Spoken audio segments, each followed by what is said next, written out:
So there's a Facebook Live video that went viral of 4 teens in Chicago tortured a special needs young man on Facebook. Let's go roll the clip. Kiss the flow, bro. Kiss the flow. The assault was streamed live on Facebook for half an hour Tuesday afternoon.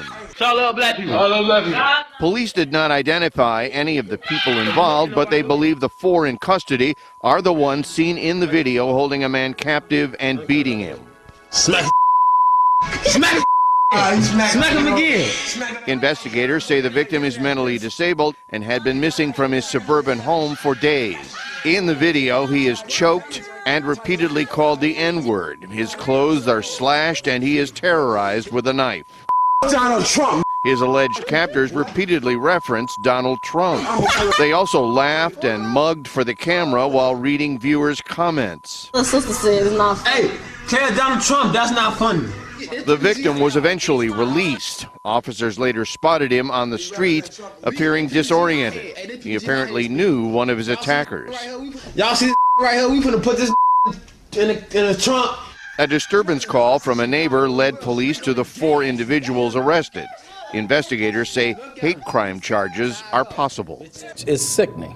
It's sickening. You know, it makes you wonder what would make individuals treat somebody like that. You know, so I've been a cop for 28 years, but it still amazes me how you still see things that you just shouldn't. You know, when I initially saw the video, a lot of people sent it to me. It is very wrong. It's something that no one should do to anybody. And to sit there and film that and put that on Facebook Live, what were you really expecting to happen out of that? I think Facebook Live is one of the worst things that could have ever happened to some people, because they want to have their 15 minutes of fame at all costs. I don't understand what it is about some black people. You always want to be seen and always want to be heard, no matter the cost. Now, I've talked many times about having a mass separation in our community dealing with this thug and hood rat behavior. We cannot allow that to go on within our community, to sit there and to laugh and think it's funny doing that, making that young man put his head in the toilet, saying the things that you're making him say, you kicking him, you cut his head, you did all this mess to him, put it on Facebook for the whole world to see. This stuff is wrong, and y'all behind belong in the jail, and that's a good place for you, because you don't need to be functioning in nobody's society. And trust me on this, they did this mess before to somebody else. This isn't the first time. The only reason you're hearing about it is because the guy is white. Because if you were black, you probably wouldn't hear much about this at all. Now, to add to this, when all this was going on, they had a woman downstairs that heard the commotion and told them to quiet down. You know, those hood rats went down there to that house, kicked the door in, took something from their house, started a ruckus, and that's when the police end up showing up around that area. But this stuff is just beyond wrong, and I don't get how some people can act like this. But, there's a but. I can talk about this, and many times I've said we need to handle issues within our community, and we have issues outside our community. But let's talk about what created them. What got them to that point? You see, I remember at one point in time that black children wouldn't even talk out of turn. I actually lived through that. I'm only 37. I remember that your mom or dad can just look at you and you'll shut up. But when we had the white liberal wing of white supremacy come in and tell black children, you don't have to listen to your parents if you don't want to, because if they hit you with a belt or if they scream at you a certain way, tell us, and it's child abuse. And you put that mess in those black children's head, because we know our children. We know black children are rebellious and stubborn, and you have to curb that behavior. But yet you want to come in and put your time out crap on black children, and that's when our children start going amok and start going crazy. We know how to deal with our children, and this is what happens when you have other groups of people coming in trying to tell you how to handle your children. Everybody's kids are different. Every culture is different on how they do things. So you have a whole generation of black kids now, and not just black kids, but all kids, that's rebellious, don't want to listen to authority, period. The only person that can handle them now is the police. So now you have a bunch of rebellious kids. Mind you, in Chicago, you close 50 schools, but you don't want to erect anything to replace that. You don't have the jobs. You got drugs. You got violence. What kind of environment you think that is for anyone? That's like a war zone environment. That has an effect on the psyche of anybody that lives in that kind of environment, because that's not normal what we saw in that video. But at the same time, they were saying about F Donald Trump, and they said F white people. Now, we know Donald Trump is the only one that was spearheading violence in his rallies. He said to knock him out and all this other stuff when somebody disrupted him. We know this. This is documented. It's not a lie. And who started the violence behind Trump first? Who started that? Let me show you a clip real quick of something most people didn't know that happened right after the election of Donald Trump. Let's go roll that clip. If I pass out from not being able to breathe and I hit the ground, it's over. It was a trip to this Hillsborough Safeway last Wednesday that Kara Stevens won't soon forget, and for all the wrong reasons. I was walking through the parking lot there, and then I felt a pain. That pain, she says a brick was thrown at her chest, quickly turned into difficulty breathing. I could hear someone yelling. And Stevens says what they were yelling absolutely shocked her. And then I heard someone yell, "Stupid." She says it was 3 guys in their 30s or 40s saying they'd rape her, even making references to President-elect Donald Trump. And then they yelled, "Are you scared? Are you scared now? Because you should be."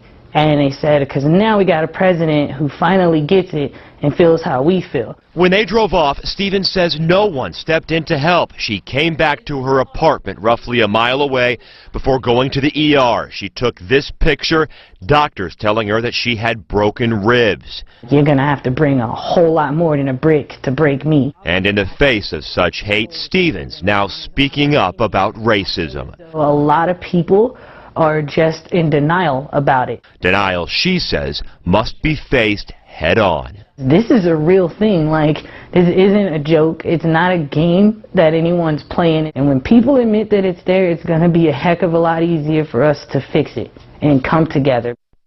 So this black woman was hit in the chest with a brick, threatened to be raped by Trump supporters. But that didn't go national at all, did it? That was very, very quiet. Nobody said anything about that.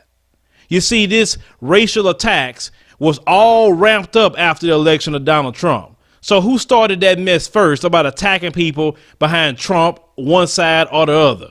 So we established that. Now, let's talk about the special needs young man that went through this stuff. It's outrage all over the country, especially definitely in white America. They're pissed off. But they're not pissed off by white on white crime. And I just covered a horrible story of white on white crime, but that's beside the point. They don't care about that, obviously. So let me stop talking about that. We just had a story of another special needs young man back in May that had something happen to him.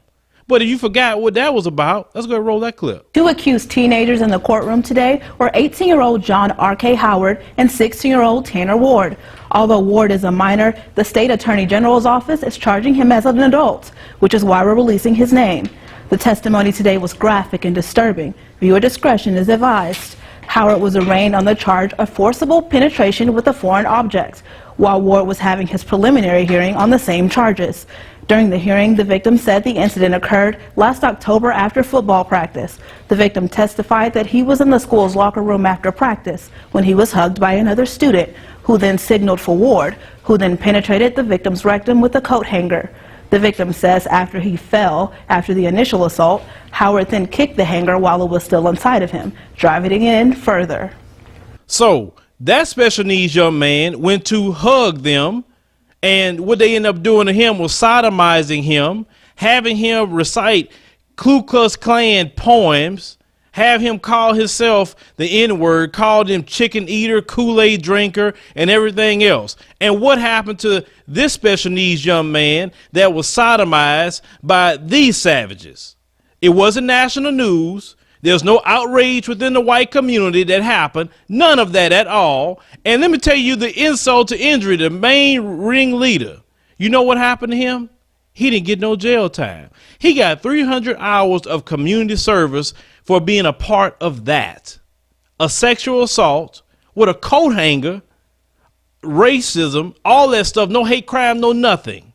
This is what happened.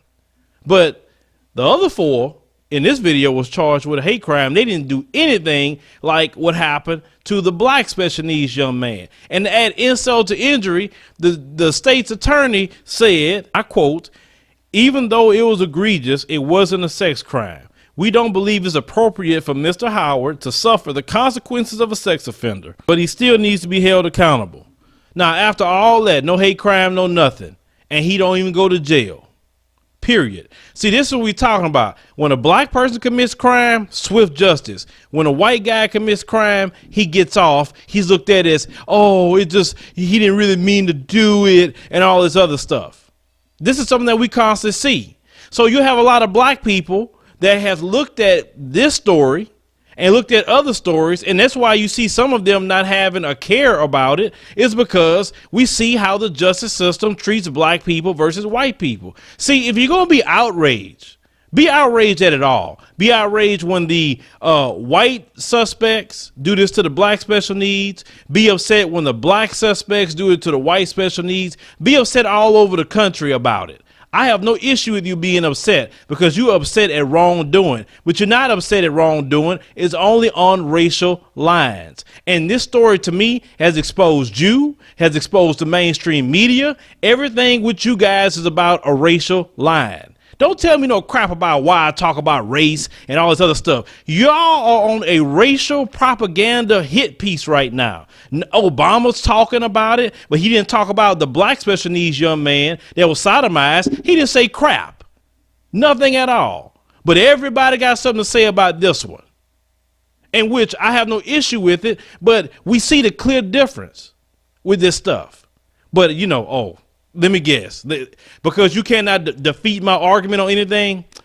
I hate white people. Yeah, that's it. Calling you out of your hypocrisy. That's what it is. No, the fact is, somebody got to tell you about yourself, and you're wrong. If you're not going to come out and be outraged by the special needs, you should be outraged that this dude is getting off.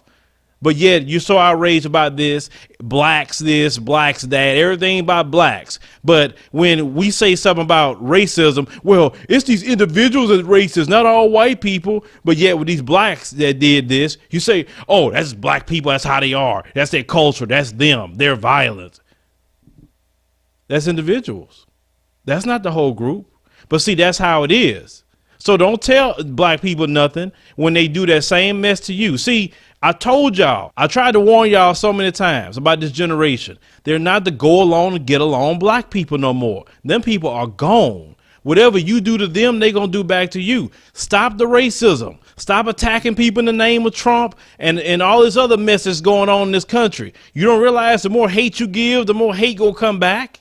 See, the problem with a lot of these folks I'm reading on Twitter is that for the first time in history, they really starting to feel what black people feel just a little bit. They feeling hatred toward white people now. They not feeling like their voices are heard. They feeling minimized. They feeling ostracized. They feeling all these people are against them. You're starting to feel like black people a little bit. I'm watching you. I'm listening, and you feeling very victimized. Welcome to being black, just a little bit. But you still have white supremacy on your side. It's not like you have it like us, but it's not nice how you feeling these days, is it? It's not nice at all.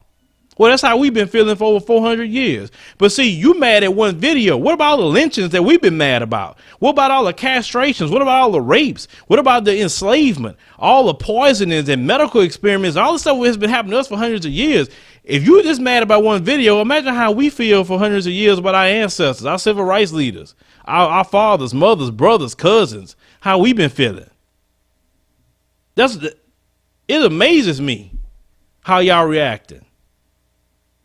You see, what you saw in that video has happened so many times to black people.